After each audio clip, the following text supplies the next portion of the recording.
히브리서 11장 5절 6절 우리 한 목소리로 합독하겠습니다. 믿음으로 에녹은 죽음을 보지 않고 옮겨졌으니 하나님이 그를 옮기심으로 다시 보이지 아니하였느니라. 그는 옮겨지기 전에 하나님을 기쁘시게 하는 자라 하는 증거를 받았느니라. 믿음이 없이는 하나님을 기쁘시게 하지 못하나니 하나님께 나아가는 자는 반드시 그가 계신 것과 또한 그가 자기를 찾는 자들에게 상 주시는 이심을 믿어야 할지니라. 아멘. 자, 우리 한번 말씀 제목 따라서 하십시다. 상 주시는 하나님.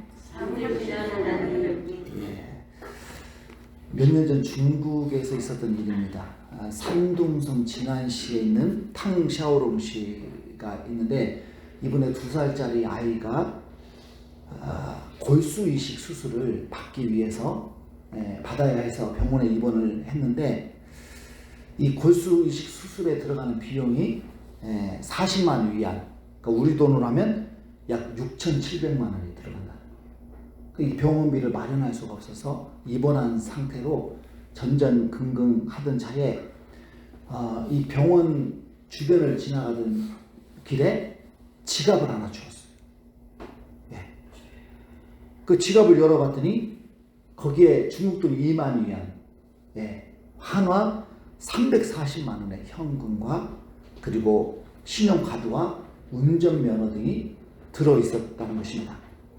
그래서 당신은 순간 이 병원비로 쓰면 되겠다 그런 생각이 들어왔는데 마음이 바뀌었어요. 이 사람도 혹시 나처럼 병원비에 보태려고 이 돈을 준비했는지 모르는데 내가 이렇게 하면 안 되지 하면서 수소문을 해가지고 이 지갑 주인을 찾아서 돌려줬다는 겁니다. 그러니까 지갑 주인이 너무 고마워가지고 내가 좀 사례를 하겠다 그랬더니 극구 괜찮다고, 그리고 서로 안부를 묻는 그런 관계를 지내기로 하고 서로 헤어졌다고 하는 거예요. 그런데 얼마 후에 이 지갑 주인이 이 탕씨가 아이 병원을 마련하기 위해서 고군분투하고 있다고 하는 사실을 전해드렸습니다. 근데 이 지갑 주인이 누구냐? 거물 야채상이었어요.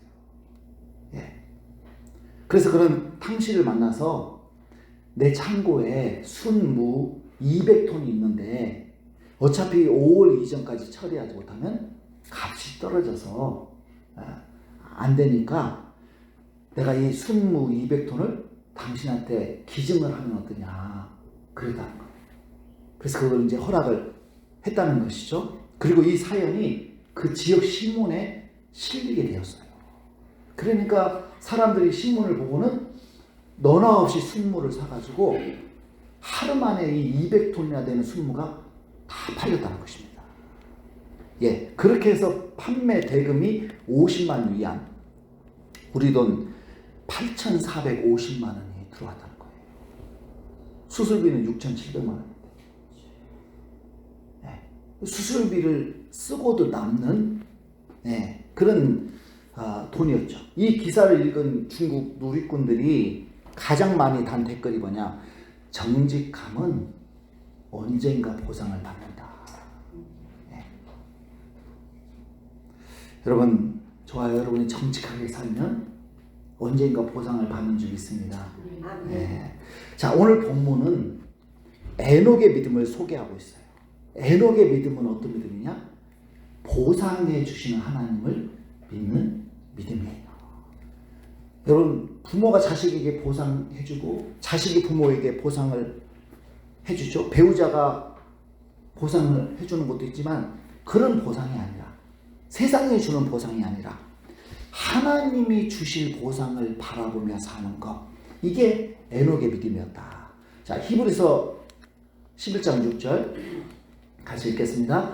믿음이 없이는 하나님을 기쁘시게 하지 못하나니 하나님께 나아가는 자는 반드시 그가 계신 것과 또한 그가 자기를 찾는 자들에게 상 주시는 이심을 믿어야 할지니라. 여기 상 주시는 이로 하나님을 소개하고 있죠. 이 상 주시는 이로 번역된 헬라어 이 미스타 포도테스라고 하는 이 헬라어인데 보상을 주는 자, 월급을 주는 자 이런 뜻이에요.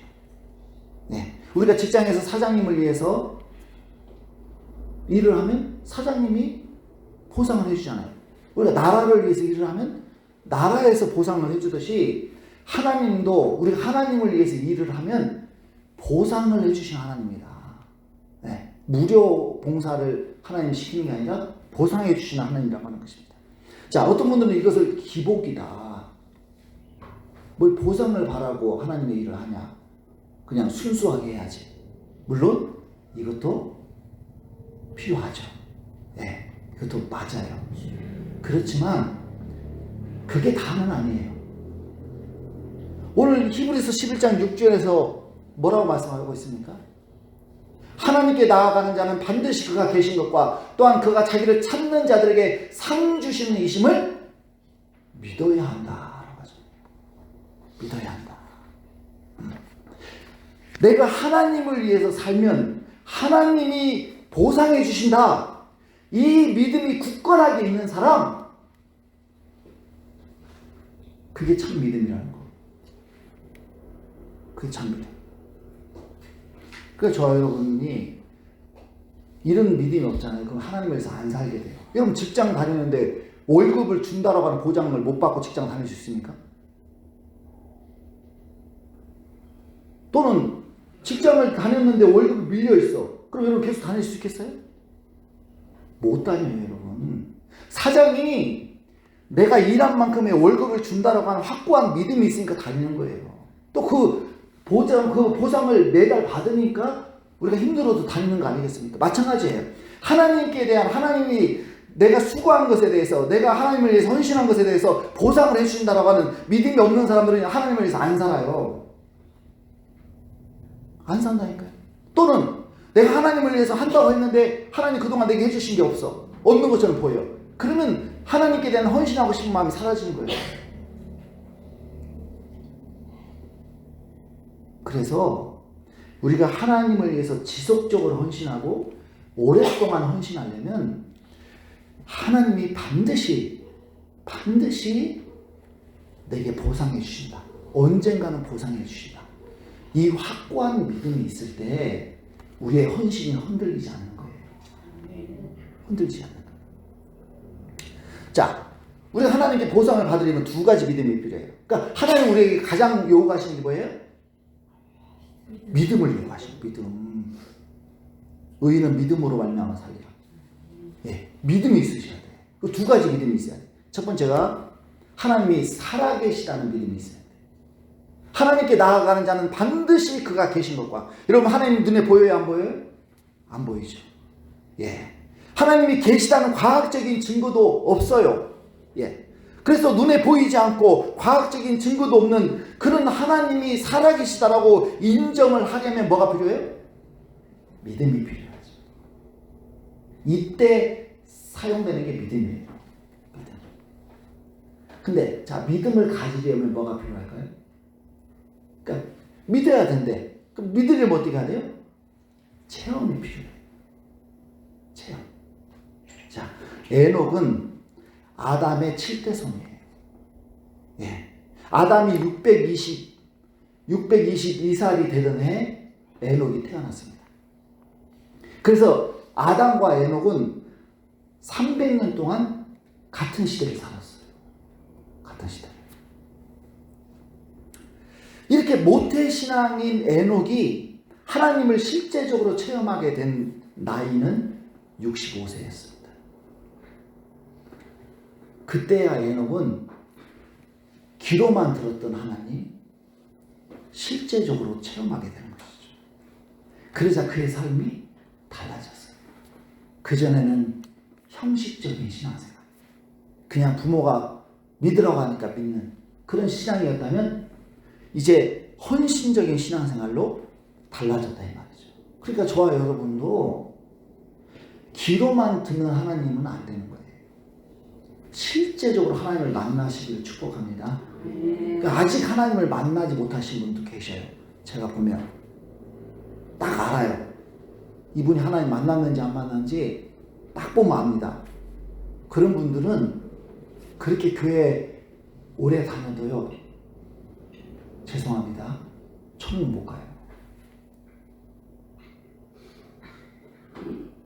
하나님을 만나셔야 돼요. 그러면 기도하시면 돼요. 하나님, 저도 좀 만나주세요. 이렇게 기도하시다 보면 하나님이 어느 순간 만나주십니다. 만나주세요. 그럼 그때부터 신앙이 달라지는 거예요. 자, 하나님 보상을 받으려면 두 번째, 하나님을 찾아야 돼요. 자, 그 밑에 같이 우리 읽어보겠습니다. 또한 그가 자기를 찾는 자들에게 상 주시는 이심을 믿어야 할지니라. 하나님을 찾는 자들에게 상을 주신대요. 하나님이 살아계시다라는 것을 깨닫고 체험한 사람은 하나님을 찾게 되어 있어요. 하나님을 찾는다라는 것은 뭘 말하느냐? 하나님께 소망을 둔다는 뜻이에요. 여러분, 참새가 방앗간에 소망을 두니까 날마다 방앗간 찾잖아요. 직장에 소망을 둔 사람은 날마다 출근을 해요.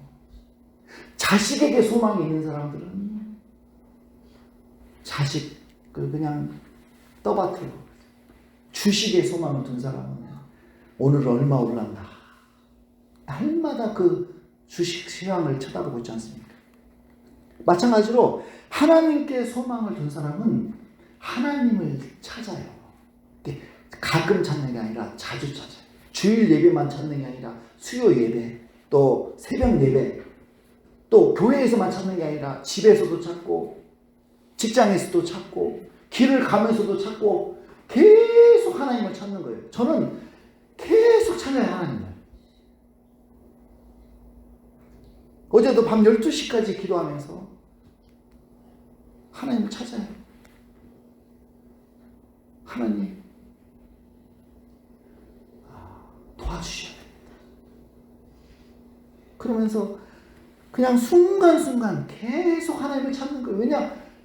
내 소망이 누구에게 있기 때문에? 하나님께 있기 때문에.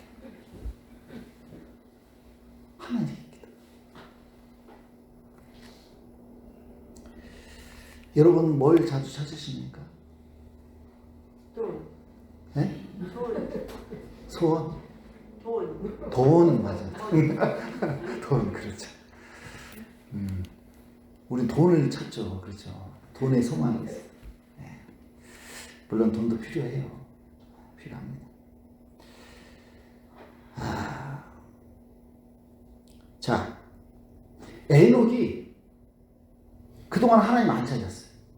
근데 65세 때부터 하나님을 찾기 시작했어요. 하나님께 소망을 뒀어요. 아침에 일어나면 먼저 하나님의 이름을 부르고 하루 종일 하나님과 함께하는 삶을 살았어요. 그랬더니 에녹은 나중에 하나님의 기쁨이 되었어요. 우리 히브리서 11장 5절 하반절 같이 읽어보겠습니다. 그는 옮겨지기 전에 하나님을 기쁘시게 하는 자라 하는 증거를 받았느니라. 예. 가진 게 많은 사람, 하나님을 안 찾아요. 굳이 하나님을 찾을 필요가 없어요. 나름대로 자기 재능이 있고 실력이 있고 직장이 탄탄하고 자식들이 잘해주고 돈이 저축한 돈이 있고 이런 사람들은 굳이 하나님 아쉬운 게 없잖아요. 그러니까 하나님께 소망을 안 둬요.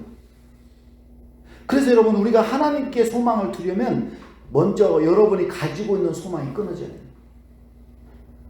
그래서 우리 지혜로우신 하나님은 우리의 소망을 끊어버리시는 거예요. 직장이라고 하는 소망을 끊어버리시고, 재물을 가져가심으로 끊어버리시고, 나는 건강이 내 재산이었는데 건강을 끊어버리시고, 세상 소망을 끊어버리시는 거예요. 그 이유가 뭐냐? 하나님께만 소망을 두며 살게 하라는 것이죠. 자, 디모데전서 6장 17절 같이 읽겠습니다. 내가 이 세대에서 부한 자들을 명하여 마음을 높이지 말고 정함이 없는 재물에 소망을 두지 말고 오직 우리에게 모든 것을 후히 주사 누리게 하시는 하나님께 두며, 소망을 재물에 두지 말고 하나님께 두라. 하나님께. 여러분, 저와 여러분의 소망이 하나님께 있으시기를 축복합니다. 아멘. 자, 그런데 에녹이 하나님께 소망을 두기 시작한 때가 몇 살이라고 했어요? 65세. 그러니까 굉장히 늦게 철이 든 거죠. 그렇죠? 철이 든 거예요. 근데 도대체 65세 때 무슨 일이 있었길래 65세 때 그렇게 갑자기 터닝 포인트, 갑자기 그런 삶의 그 변화가 일어났을까? 예. 자, 성경은 에녹이 65세 때 일어난 한 가지 중요한 사건을 기록을 해놨어요. 자, 창세기 55장 21절, 22절 읽어보겠습니다.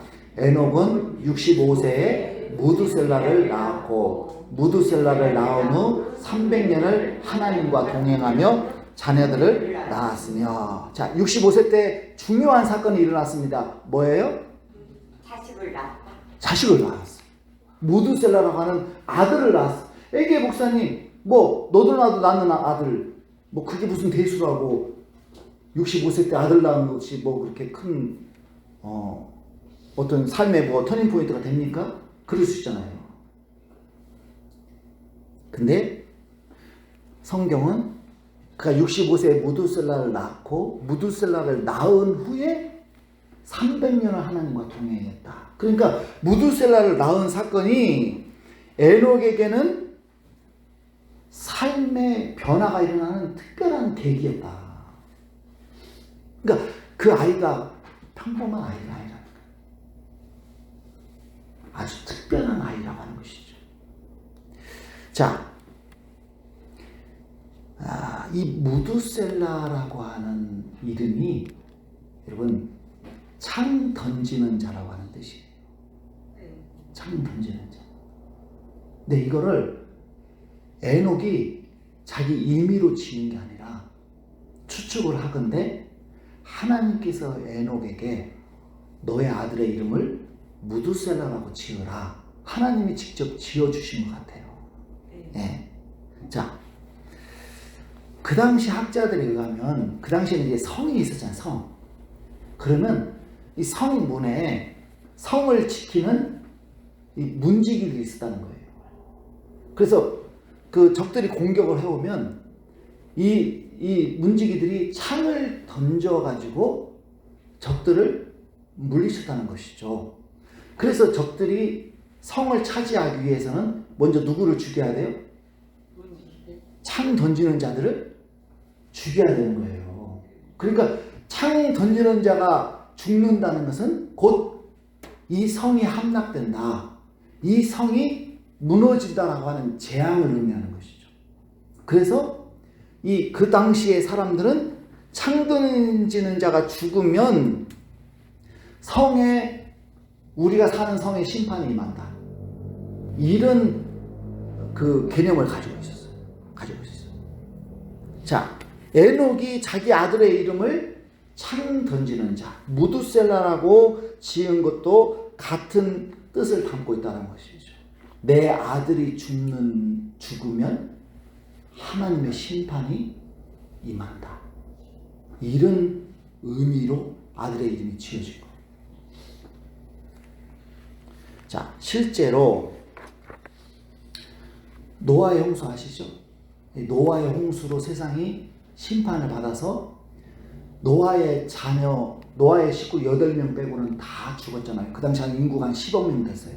그 10억 명이 다 죽었어요.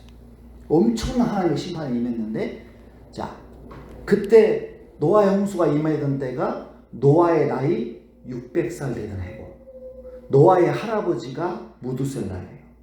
이 무두셀라가 홍수가 나던 날이 969세였어요. 바로 무두셀라가 죽자마자 홍수가 내린 거예요. 실제로 하나님의 말씀대로 되어졌단 말이죠. 네, 이 역사적으로 일어난 사건이에요.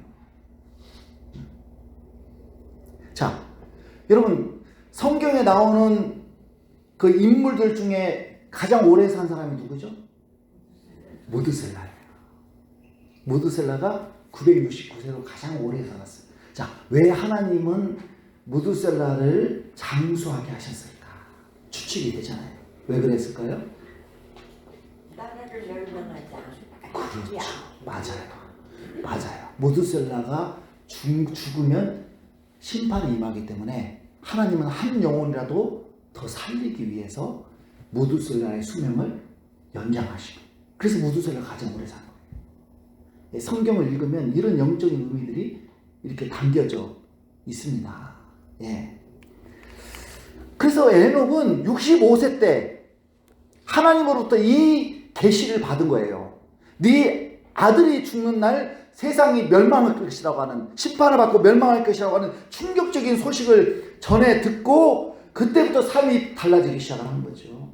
나태하고 미지근한 신앙을 버렸어요. 과거를 청산하고 출세와 성공을 위한 헛된 목표를 버리고 나 이제부터 하나님의 영광을 위해 살아야지 하는 일념으로 하나님과 동행을 하기 시작한 것이죠. 몇 년 동안요?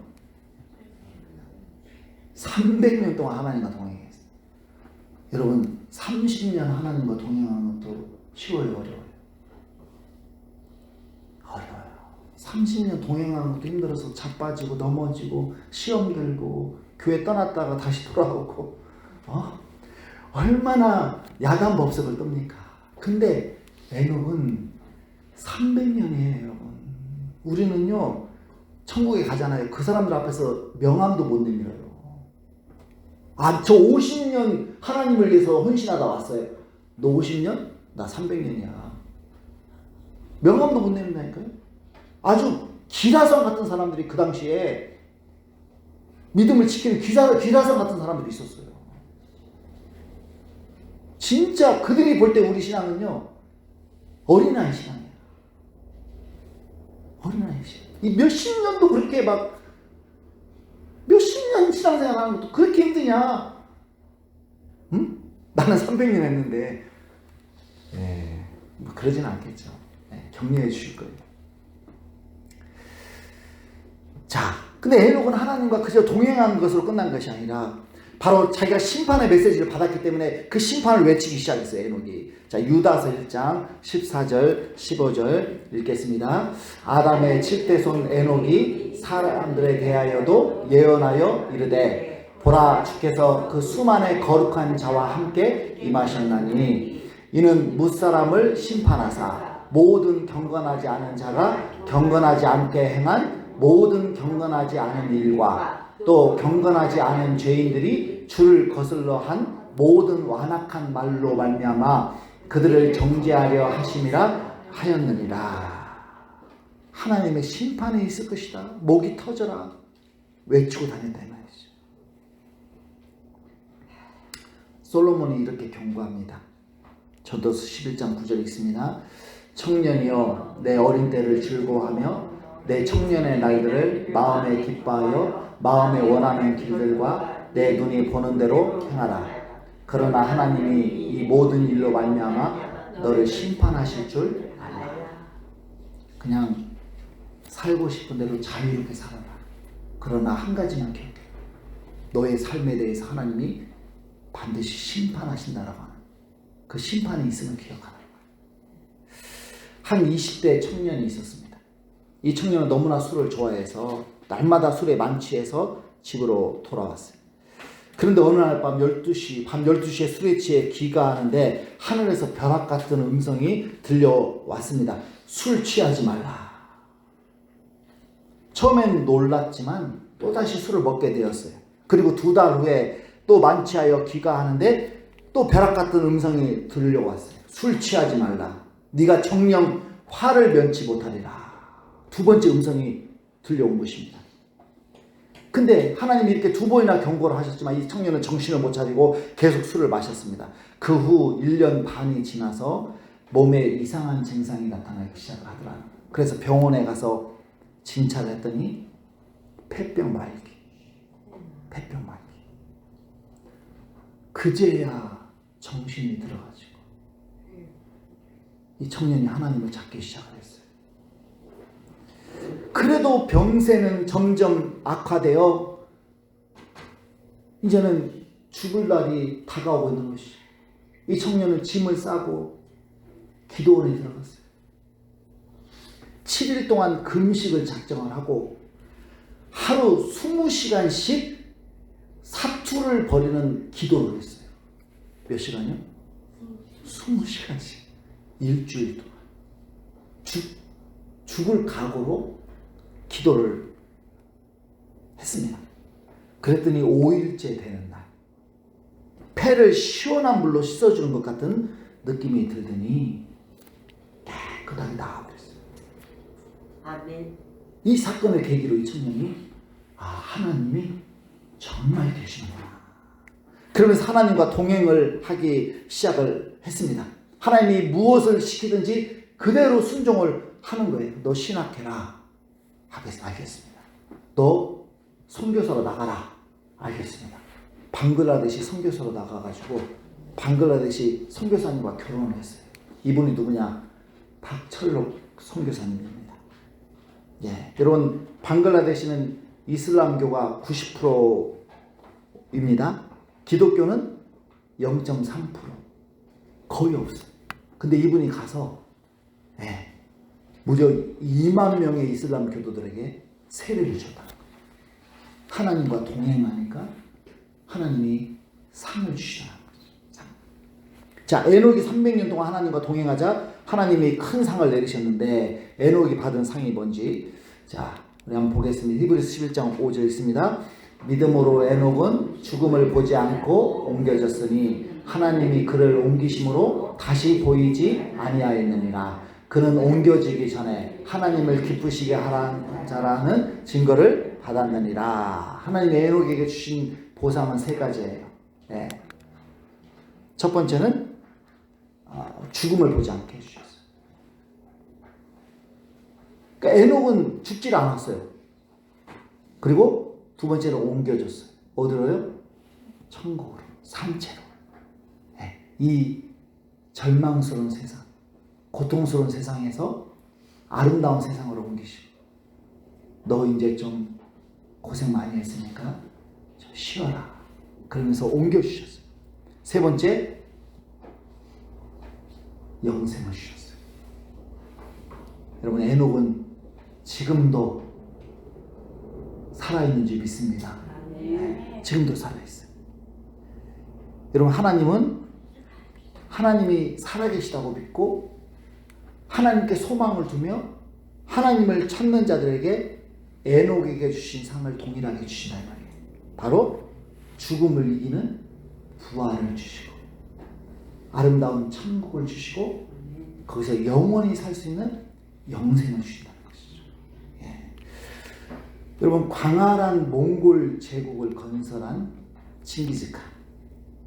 이 징기즈칸이요, 가장 큰 영토를 그러니까 가장 큰 영토를 건설한 사람이에요. 뭐 알렉산더 대왕, 나폴레옹 저리 가요. 네, 징기즈칸만큼 영토를 크게 확장한 사람이 없습니다. 그런데 이 징기즈칸에게는 생사고락을 함께했던 9명의 공신이 있었다고 합니다. 그들을 타이탄이라고 불렀대요. 타이탄은 세상에서 가장 존귀한 자들이라고 하는 뜻이 돼요. 이 제국이 이제 거의 완성이 되었을 때 징기즈칸은 이 타르탄들에게 6가지 특권을 부여를 했답니다. 6가지 특권. 너희에게는 내가 6가지 특권을 주노라. 첫 번째가 언제든지 허락 없이도 내 방에 들어올 수 있다. 두 번째, 전쟁이 끝나면 노획물 중에 가장 좋은 것을 가질 수 있다. 세 번째, 너희에게는 모든 세금을 면제한다. 네 번째, 사형에 해당하는 죄를 지어도 9번까지는 용서를 해주겠다. 다섯 번째, 너희가 갖고 싶은 땅이 있으면 얼마든지 가질 수 있다. 여섯 번째, 이러한 권리는 4대까지 허용하노라. 4대까지요. 네. 여러분, 목숨 걸고 끝까지 징기즈칸에게 충성했다. 그 9명의 공신들에게 엄청난 보상과 특혜를 징기즈칸이 줬다는 거예요. 그런데 여러분 그 대단한 징기즈칸도 공신들에게 부활을 줄 수 없어요. 천국을 줄 수 없어요. 영생을 줄 수 없어요. 여러분 이것은 오직 만왕의 왕 대신 예수 그리스도만 주실 수 있는 줄 믿습니다. 네. 저와 여러분이 주님과 동고동락, 주님과 동행하면 이 상을 주시는 거예요. 자, 또한 하나님은 이 땅에서도 보상을 해주시죠. 자, 예배소서 6장 2절 3절 있습니다. 내 아버지와 어머니를 공경하라. 이것은 약속이 있는 첫 계명이니 이로써 내가 잘되고 땅에서 장수하리라. 여러분 부모를 공경하면 하나님이 잘되게 해주십니다. 또 장수하게 해주십니다. 그러니까 부모님들 잘 공경하셔야 돼요. 저도 이렇게 힘들어도 매달 용돈을 드려요. 네.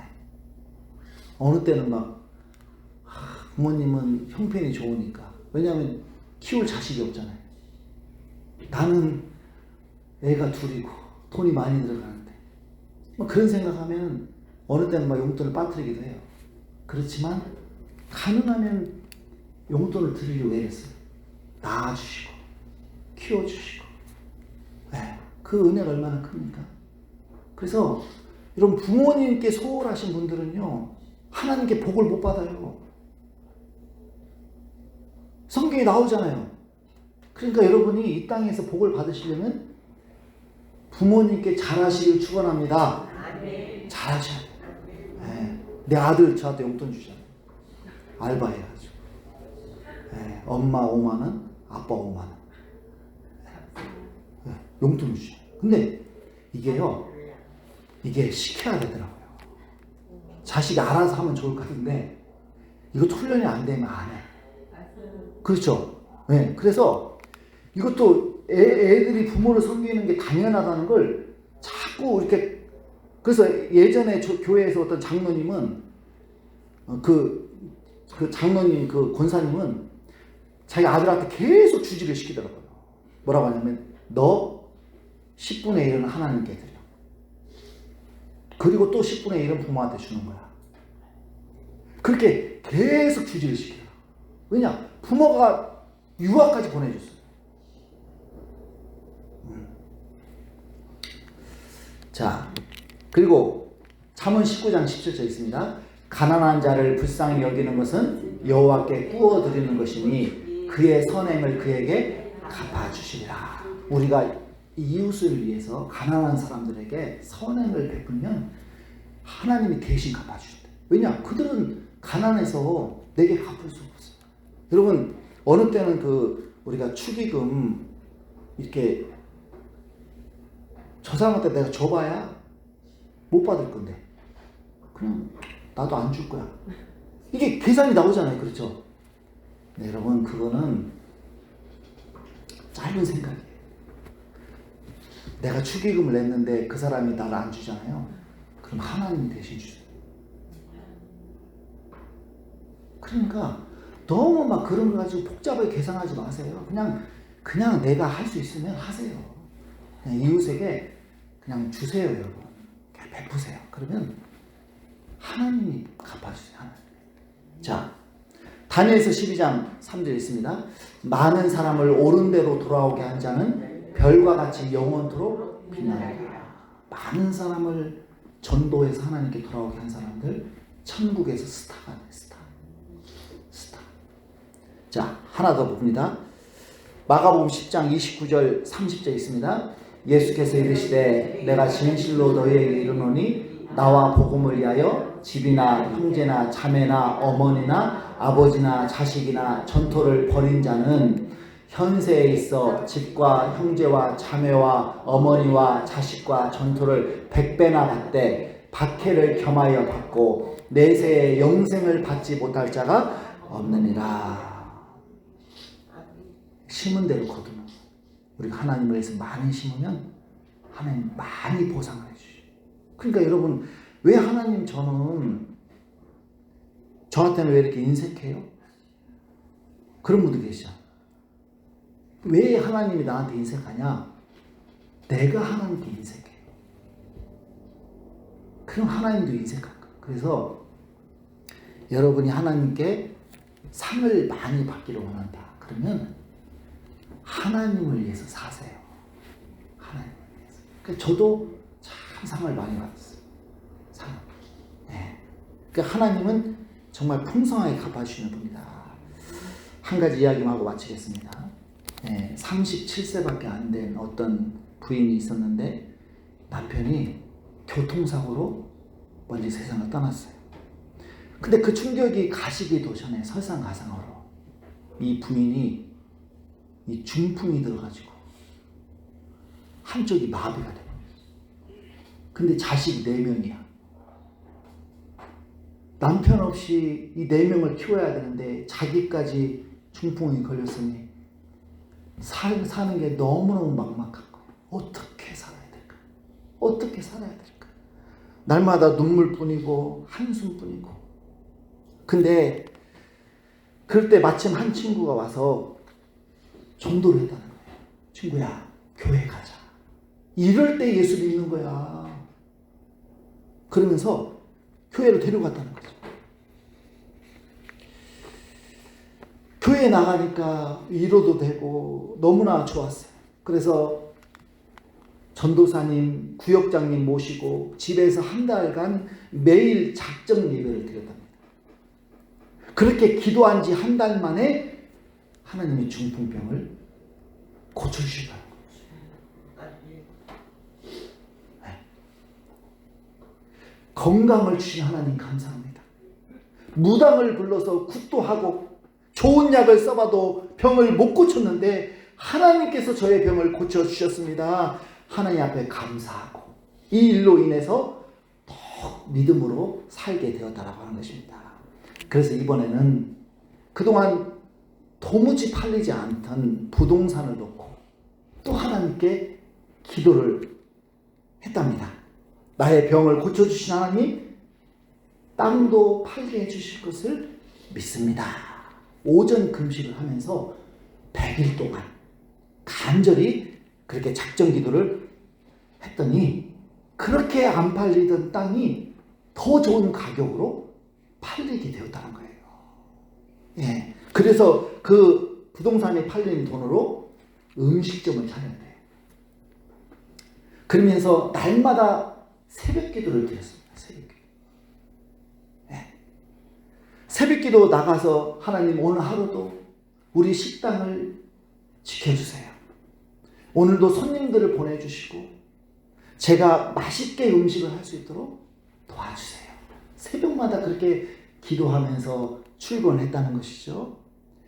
그렇게 기도하면서 음식을 하니까 식당이 어찌나 잘 되든지 앉을 자리가 없을 정도로 막 꽉 차는 거예요. 그래서 4명의 자녀를 잘 기를 뿐만 아니라 이분이 교회에서 전도상도 받았다는 거예요. 전도상. 예. 손님들에게 서비스도 잘해주고 어려운 이웃이 있으면 공짜로 밥을 줬다는 거죠. 그 소문이 나가지고. 예. 소문이 나가지고 저절로 전도가 되더라고요. 저절로. 여러분, 남편도 일찍 보내고 자기는 중풍병에 걸리고 너무너무 살기가 막막했는데, 예. 그럴 때마다 하나님을 찾고 또 하나님을 찾고, 하나님, 저는 하나님밖에 의지할 게 없어요. 하나님이 안 도와주시면 저는 못 살아요. 예. 새벽에도 찾고 출근해서도 찾고 계속 하나님을 찾았더니 하나님께서 병도 고쳐주시고 식당도 잘 되게 해주시고 자녀들도 키워주시고 전도의 열매도 맺게 되었다라는 간증을 들었습니다. 여러분, 하나님 어떤 하나님이에요? 상 주신 하나님. 상 주신 하나님. 세상이 주는 상은 항상 문제가 생겨요. 하나님이 주신 상은 뒤탈이 없다. 네, 여러분, 하나님이 주시는 상을 바라보며 끝까지 우리 믿음으로 사시는 저와 여러분 되시기를 축원합니다.